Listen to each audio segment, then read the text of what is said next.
আসার টিকিট তো একদিনের মধ্যে কনফার্ম হয়ে গেল।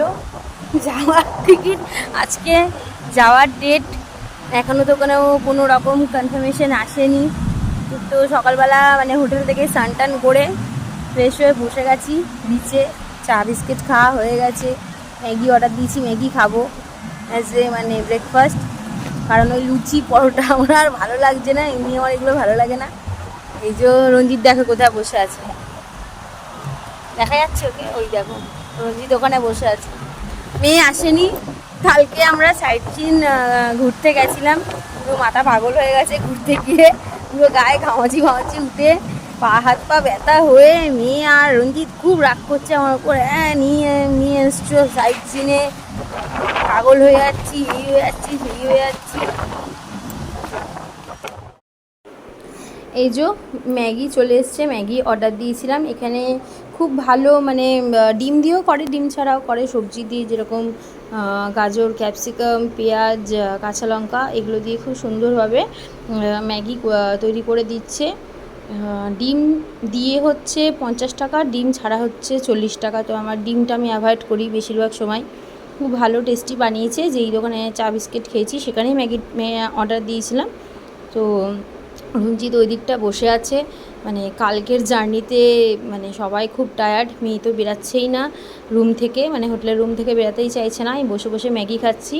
আর একটু আফসোস হচ্ছে যে আজকে চলে যাব। সবারই এরকম হয় বলো, যখন কোনো নতুন জায়গা বা কোনো মানে আউট অফ টাউন কেউ মানে কোনো হলিডে কাটাতে যায়, ফেরার দিনটা তার কাছে মানে অন্যান্য দিনের তুলনায় কেমন একটাভাবে স্টার্ট মানে হয়। আমারও সেরকম হচ্ছে যে এই তো আর 4 ঘন্টা, আর 5 ঘন্টা, আর একটু পরেই চলে যেতে হবে, এরকম আমারও কিন্তু ফিল হচ্ছে। আর মানে ভাবছি মনে মনে যে আরও দুটো দিন যদি থাকতে পারতাম খুব ভালো হতো। তো এইখানের একটা ঘটনা আমি তোমাদের সাথে শেয়ার করতে চাই। সেটা হচ্ছে পুরীর মন্দিরে আমি শুনেছি পুরীতে এলে, পুরীর সমুদ্রে বা পুরীতে কিছু না কিছু কারোর সাথে আশ্চর্যজনক ঘটনা ঘটে। আমি এরকম ইউটিউব ভিডিওতে দেখেছিলাম। তো সবটা তো সবসময় বিশ্বাস হয় না। তো আমার সাথে যেটা ঘটেছে তোমাদেরকে সেটা বলি। তো আমরা পুরী মন্দিরে পুজো টুজো দিয়েছি, দিয়ে এবার পান্ডা চলে গেছে। আমরা একটু নিজেদের মতন মানে ঘোরাঘুরি করছিলাম। যে নরসিংহ মন্দিরের যে গেটটা আছে সেখানে কাঠের সিঁড়ি করা আছে। তো ওইখানটা না আমার কি মনে হলো যে উঠি, কিন্তু তখন মনে হলো যে কোনো ওইখানে এবার মানে নরসিংহ মন্দিরের সামনে ওইখানে নমস্কার দিলাম। তারপরে আমরা ওখানে দাঁড়িয়েছিলাম, মানে একটু উঁচু জায়গাটা, একটু হাইটে ছিল, কিন্তু মন্দির যেখানে মানে জগন্নাথ দেবের যেই মানে কী বলে মন্দিরের যে চূড়াটা, তার নিচেই আমরা দাঁড়িয়েছিলাম। আর সাইড দিয়ে না পাথর দেওয়া ছিল। তো একটা ওখানে তো প্রচুর বাঁদর আছে, তো একটা বাঁদর ওইখানে মানে চলে আসলো, এসে মানে একটা প্যাকেট বাঁদরটার হাতে ছিল।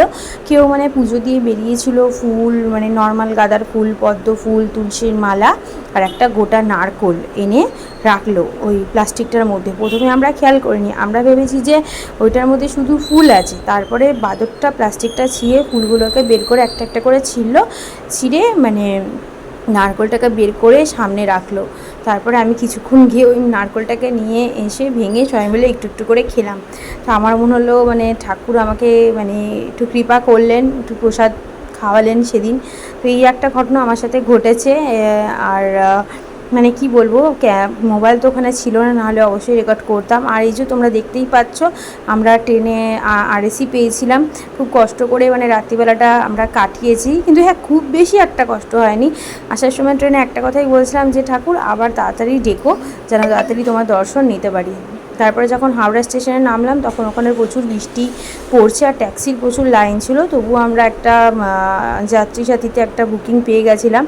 আর এই যে বাড়িতে চলে এসেছি, খাওয়া দাওয়া সব হয়ে গেছে। আর কী কী কেনাকাটি করেছি তোমাদেরকে চলো দেখাচ্ছি। এই যে এই টিফিন গাড়িটা, অ্যালুমিনিয়ামের টিফিন, অনেক জিনিস তো ওখানে বিক্রি হয়। তো এটা একটু নতুনত্ব আমার মনে হলো যে এই অ্যালুমিনিয়ামের টিফিন কারি না আমি কোনো দিন দেখিনি, সত্যি বলছি আমি কোনো দিন দেখিনি।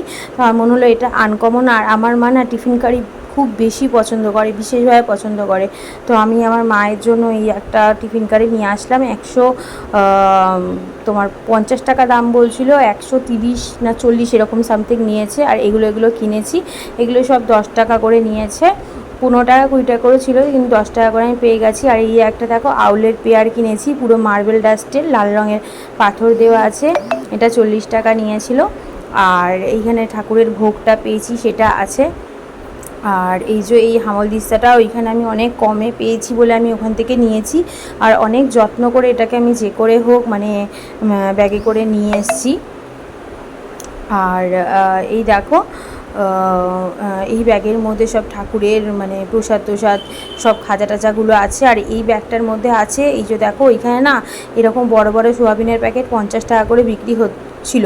তোমরা যারা মানে পুরীতে যাও, মানে রেগুলার যাওয়া আসা আছে, তোমাদের অনেকবার গেছো, তারা অবশ্যই মানে সোয়াবিনের প্যাকেটটা নিশ্চয়ই দেখেছো। আর খাজা কিনেছিলাম ওখানে 120 টাকা কেজি করে, আমি 2 কিলো খাজা নিয়ে এসেছিলাম সবাইকে দেওয়ার জন্য। আর ঠাকুরের যে ভোগ প্রসাদের খাজা ওটা তো ছিলই। আর এই একটা প্যাকেটে তো কিছুটা বের করেছি, আর একটা প্যাকেট গোটা আছে, ওটাও বের করব। আর কি অ্যালুমিনিয়ামের আমি কিনেছি, অ্যালুমিনিয়ামের জিনিস দেখো পুরী থেকে মানে পুরীতে ওটাই ফেমাস, তো এই জন্য ওটাই ওখান থেকে আমি বেশিরভাগ এনেছি কিছু মানুষকে, স্পেশাল কিছু মানুষকে দেওয়ার জন্য। আরেকটাও জিনিস এনেছিলাম, উত্তরী এনেছিলাম, তো সেটা যার জন্য তাকে দিয়ে দিয়েছি, মানে রঞ্জিতের বাবার জন্য এনেছিলাম, উত্তরীটা দিয়ে দিয়েছি। আর 2টো কলসি এরকম আমি কিনেছি মানে গিফট করার জন্য। আর 2টো ছোটো টিফিন কারিও কিনেছি, একটা নিজের জন্য কিনেছি, একটা আমার কাজের মাসিকে মানে হেল্পিং হ্যান্ডকে আমি দিয়েছি, তার মধ্যে প্রসাদ ভরে দিয়েছি। আর এই কলসিগুলো আমার একজন প্রিয় বন্ধুকে দিয়েছি। আর আরেকটা কলসি আছে, কি করব আমি জানি না, এমনি আমি একটু অ্যালুমিনিয়াম পছন্দ করি না। আর এই ব্যাগটা দেখো আমি ওই যে কোনার্ক সান টেম্পল ওই মন্দিরের ওইখান থেকে কিনেছিলাম, মেয়েকে কিনে দিয়েছি, এটা অনলি 150 টাকা নিয়েছে।